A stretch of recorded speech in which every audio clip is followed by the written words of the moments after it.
Je m'appelle Stéphane Vincent, je suis enseignant-chercheur à l'ENS de Lyon depuis 2009 et j'enseigne la biologie de développement, la biologie cellulaire et je travaille sur les drosophiles. Alors les drosophiles, ce sont les petites mouches que vous avez ici dans ce tube. Et ce que l'on étudie, c'est l'embryogénèse. Donc on essaie de comprendre comment est-ce qu'à partir d'un œuf, on fabrique un embryon. Alors, tout dépend de ce qu'on appelle résultat scientifique. Parce que lorsqu'on va poser une question, on va avoir tendance à la poser en termes généraux. En termes généraux parce que ce sont les questions qu'on se pose.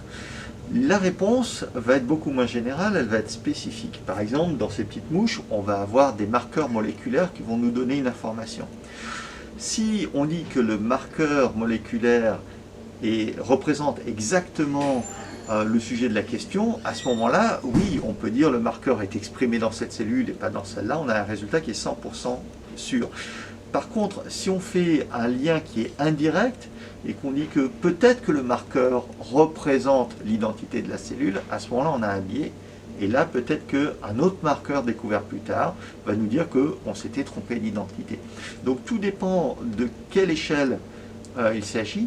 Est-ce qu'on est tout près du résultat tangible qu'on est capable d'observer au microscope, qui est noir ou blanc, et au niveau de l'idée, est-ce que ça correspond vraiment aux idées qu'on a, aux hypothèses qu'on a formulées?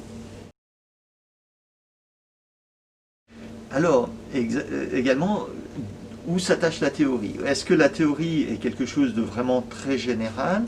Et à ce moment-là, si une théorie est générale, eh bien, on va avoir une réponse qui va être également générale, et à ce moment-là, elle a peut-être plus de chances de perdurer dans le temps. Maintenant, si on a une théorie qui s'attache à quelque chose de plus précis, eh bien, on va peut-être avoir des questions qui vont évoluer dans le temps. C'est-à-dire qu'on va poser une question qui va être coordonnée avec ce qu'on sait de la biologie, puis la biologie va changer, on va acquérir de plus en plus d'informations, et par rapport à ça, la question elle-même va changer. Et à ce moment-là, la théorie risque de se modifier. Donc, il y a certaines théories qui semblent immuables, et puis d'autres qui vont changer. Alors la plus vraisemblable, ça va être avec un faisceau de présomption. On va se dire, on a plein d'éléments qui nous amènent dans une direction donnée, mais c'est également la plus simple. Et ça, c'est le rasoir d'Occam, c'est-à-dire qu'on va se focaliser en premier sur les hypothèses qui sont les plus courtes, qui font apparaître le moins d'inconnus possible.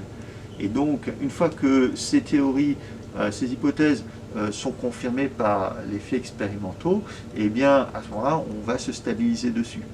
Donc on va privilégier le chemin le plus court. Donc pourquoi est-ce qu'il faudrait faire plus compliqué alors qu'on peut faire simple? En fait, c'est ça. Alors, des manigances, il y en a certainement rarement, mais des conflits d'intérêts, il y en a peut-être plus souvent, et puis il y a le biais naturel.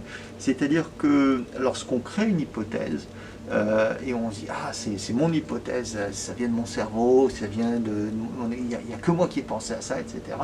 Forcément, on a envie qu'elle soit vraie et qu'elle se justifie. Et c'est ça le danger. Et donc il faut, dès que vous avez une idée, il faut vite la tuer, votre idée, le plus rapidement possible, parce que sinon vous allez perdre beaucoup de temps. Mais également, le danger vient du fait que certaines hypothèses sont magnifiques. Il y a des hypothèses qui sont tellement belles que finalement les gens ne les testent pas complètement parce que ce serait tellement dommage de les tuer.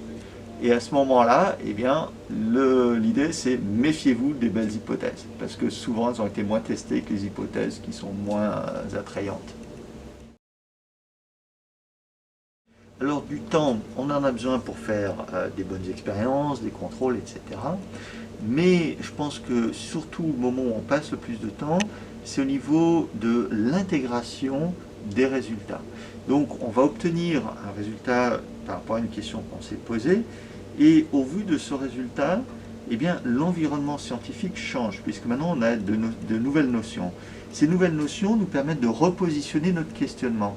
Et ce questionnement va devoir s'appuyer maintenant sur de nouvelles hypothèses, des nouveaux tests.